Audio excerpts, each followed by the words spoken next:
Đi vào Văn Miếu hay là vào nhiều khu di tích, bạn thấy những chữ cái viết loằng ngoằng, đó chính là chữ Hán. Chữ Hán còn có một số tên gọi khác, trong đó có một tên gọi rất phổ biến ở Việt Nam, chúng ta gọi nó là chữ Nho. Nhưng tại sao lại là chữ Nho, và ngoài chữ Nho ra thì còn tên gọi nào khác nữa hay không? Câu chuyện thì bắt đầu cách đây cả hàng ngàn năm, bên dòng sông Hoàng Hà của Trung Hoa cổ đại. Người Hán với đầu óc sáng tạo nghĩ ra một hệ thống chữ viết cực kỳ độc đáo, gọi là chữ Hán.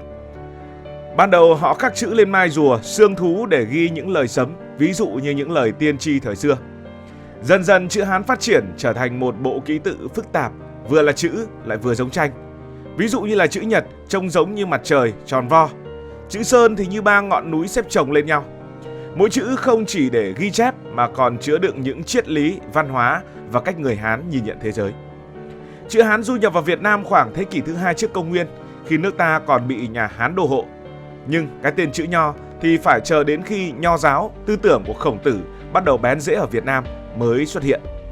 Nho giáo dạy về đạo đức, về lễ nghĩa, về trung hiếu và học vấn, được các triều đại như Lý, Trần, Lê coi như kim chỉ nam để cai trị đất nước. Mà muốn học Nho giáo phải đọc kinh sách như là Tứ Thư, Ngũ Kinh, và những cuốn này thì đều viết bằng chữ Hán. Thế là chữ Hán trở thành công cụ chính của các nho sĩ, những học giả uyên thâm và được dân chúng kính nể như những người có tri thức. Vì thế, người ta gọi chữ Hán là chữ Nho, tức là chữ của nhà Nho, để nhấn mạnh cái hồn của Nho giáo trong từng nét chữ. Chữ Nho không chỉ là chữ viết mà còn là cầu nối với Thánh Hiền, với những bài học về nhân nghĩa, về con người. Ngày xưa mà biết chữ Nho thì không khác gì một tấm chìa khóa để mở kho báu tri thức, danh vọng và tất nhiên là cả con đường đổi đời, con đường làm quan qua các kỳ thi nho học. Chữ Nho không chỉ là một cái tên. Qua từng thời kỳ, người Việt Nam đã gọi nó bằng đủ kiểu, mỗi kiểu lại mang một màu sắc riêng, nhưng thể hiện cách tiếp cận thứ chữ này. Tên gọi chính thức là chữ Hán, một tên gọi rõ ràng để chỉ rằng đây là chữ của những người Hán. Trong triều đình, từ sắc phong, chiếu chỉ đến các sách sử như là Đại Việt Sử Ký Toàn Thư thì đều dùng chữ Hán. Nó là một thứ ngôn ngữ của vua chúa và tầng lớp cai trị.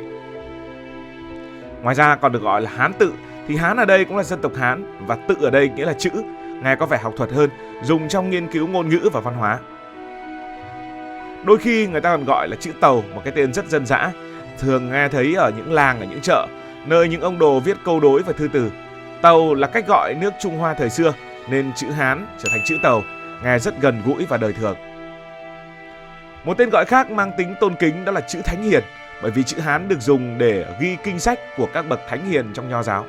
Thời xưa, những thầy đồ dạy học thường gọi thế để nhắc nhở học trò rằng học chữ Nho là học đạo lý và học làm người, học những gì được các bậc thánh hiền dạy. Hay đôi khi có những người gọi nó là chữ Trung Quốc. Đây là một tên gọi hiện đại, thẳng thắn và dùng rất nhiều, nhất là trong sách vở, nghiên cứu. Gọi vậy để rõ ràng, không nhầm lẫn với chữ Nôm hay là những chữ khác. Như vậy, dù gọi là chữ Nho, chữ Hán, Hán tự, chữ Tàu, chữ Thánh Hiền hay là chữ Trung Quốc, thì mỗi cái tên đều mang một góc nhìn, từ sự trang nghiêm của triều đình đến sự thân thuộc của những tầng lớp bình dân nhất. Nhưng tự chung lại thì thường thấy là lòng kính trọng với tri thức. Ở Việt Nam, chữ Nho đã đi một chặng đường dài, từ thời bị đô hộ đến khi trở thành một phần của văn hóa Đại Việt. Khi người Hán đô hộ Việt Nam từ năm 111 trước công nguyên, họ mang chữ Hán sang như một công cụ để cai trị. Thái thú dùng chữ Hán để ghi luật lệ, thu thuế, ra lệnh. Dù bị áp đặt, chữ Hán dần thấm vào đời sống của tầng lớp trên. Muốn làm quan, muốn thăng tiến phải học chữ Hán, thông kinh sách Nho giáo. Thời này, nó là biểu tượng của quyền lực, nhưng cũng là ngọn lửa tri thức đầu tiên được thắp lên ở đất Việt. Năm 938, Ngô Quyền đánh bại quân Nam Hán, mở ra thời kỳ độc lập. Chữ Nho bắt đầu được dùng để xây dựng nhà nước. Dưới triều Đinh, Lê, nó xuất hiện trong các văn bản hành chính, nhưng đến triều Lý, Trần, nó đã thực sự lên ngôi. Vua Lý Nhân Tông đã lập Văn Miếu vào năm 1070, mở trường dạy nho sĩ, rồi tổ chức khoa thi đầu tiên vào năm 1075 để tìm người tài. Biết chữ Nho lúc này là tấm vé vàng để vào triều đình, để làm quan to. Triều Trần cũng là thời kỳ đỉnh cao của chữ Nho. Bạn đã nghe Hịch Tướng Sĩ của Trần Hưng Đạo hay chưa? Tác phẩm này được viết bằng chữ Hán, hùng tráng, khích lệ tinh thần yêu nước.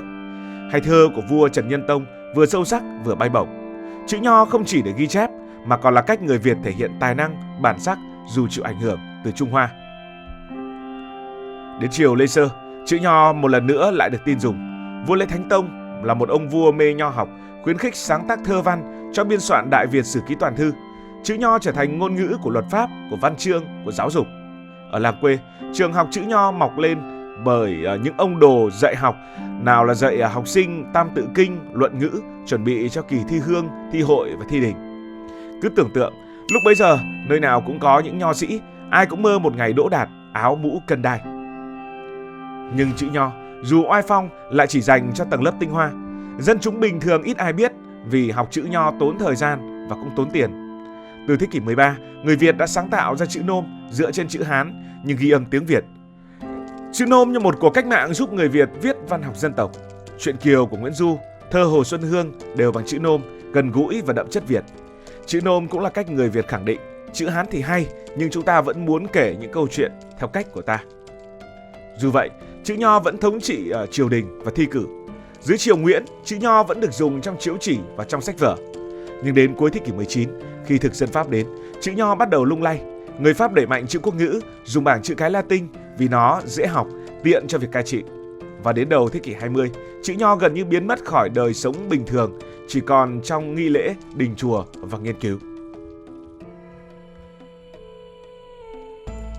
Nói về tầm ảnh hưởng của chữ nho tại Việt Nam, nó không chỉ là chữ viết mà là cả một hệ sinh thái văn hóa, giáo dục, xã hội chảy trong mạch máu Việt Nam hơn ngàn năm. Nó là xương sống của giáo dục phong kiến, từ trường làng đến quốc tử giám, học trò cắm đầu học chữ nho, kinh sách nho giáo, luyện viết văn biển ngẫu. Kỳ thi hương, thi hội, thi đình là con đường duy nhất để người dân dù nghèo khó vươn lên làm quan.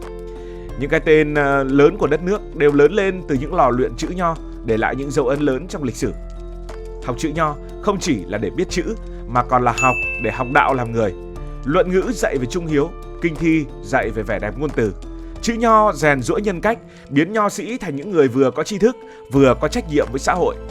Nếu sống vào thời đó, có lẽ bạn cũng muốn cày ngày cày đêm để thi đỗ, kỳ thi hương, thi hội, thi đình và làm quan. Chữ nho cũng là cái nôi của văn học Việt Nam thời trung đại. Nam Quốc Sơn Hà của Lý Thường Kiệt được xem như một trong những bản tuyên ngôn độc lập đầu tiên, được viết bằng chữ nho, hùng hồn và đanh thép. Thơ văn của các đại thi hào cũng đều là những viên ngọc quý, vừa tài hoa, vừa đậm tinh thần Việt. Chữ nho còn tạo ra nghệ thuật thư pháp, câu đối, hoành phi bằng chữ nho treo trong đình làng, nhà thờ họ, không chỉ để trang trí mà còn dạy đạo lý. Viết chữ nho cũng đòi hỏi sự tinh tế, kiên nhẫn, mỗi nét chữ như một tác phẩm nghệ thuật. Bạn tưởng tượng cảnh một ông đồ ngồi viết chữ phúc ngày Tết, vừa đẹp, vừa mang cả tâm hồn vào trong đó. Và nó chính là công cụ của triều đình phong kiến. Nó giúp hệ thống hóa quản lý, từ thu thuế, tổ chức quân đội cho đến ngoại giao với Trung Quốc, Nhật rồi là Triều Tiên. Chữ nho thời xưa ở Đông Á chẳng khác gì tiếng Anh thời nay trên thế giới. Ai biết là có một lợi thế lớn. Nhưng chữ nho cũng tạo ra khoảng cách. Chỉ có những người có tiền, có thời gian mới học được, nên tri thức trở thành đặc quyền của ít người, đặc quyền của tầng lớp cai trị. Điều này dẫn đến sự ra đời của chữ nôm rồi chữ quốc ngữ như cách dân chủ hóa tri thức cho mọi người.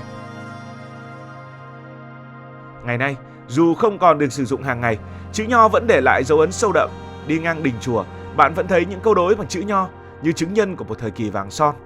Các tài liệu cổ như Đại Việt Sử Ký Toàn Thư là kho báu cho những nhà nghiên cứu.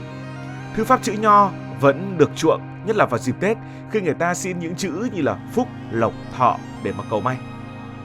Quan trọng hơn, chữ nho cũng ảnh hưởng đến tiếng Việt. Khoảng 60 cho đến 70% từ vựng tiếng Việt có gốc Hán. Những từ như là gia đình, học tập, tự do, công lý đều là những từ Hán Việt. Dù chữ quốc ngữ lên ngôi, tinh thần của chữ nho vẫn chảy trong ngôn ngữ và văn hóa Việt Nam. Như vậy chúng ta có thể đi đến kết luận, chữ nho, chữ Hán, chữ Tàu hay là chữ Thánh Hiền không chỉ là ký tự. Nó là câu chuyện về giao thoa văn hóa, về khát khao tri thức, về tinh thần bất khuất của người Việt Nam. Từ thời kỳ Bắc thuộc đến các triều đại độc lập, chữ nho là ngọn lửa soi sáng con đường xây dựng đất nước. Dù thời gian làm nó phai mờ, di sản của chữ nho vẫn sống như nét mực tàu trên giấy gió, kể lại câu chuyện một dân tộc luôn học hỏi, sáng tạo và vươn lên. Giờ nhìn vào những câu đối chữ nho trong đình làng hay đọc truyện Kiều, bạn có thấy hơi thở của chữ nho hay không? Nó vẫn ở đó như một người bạn cũ, nhắc nhở ta về một thời văn hóa rực rỡ của đất nước Việt Nam.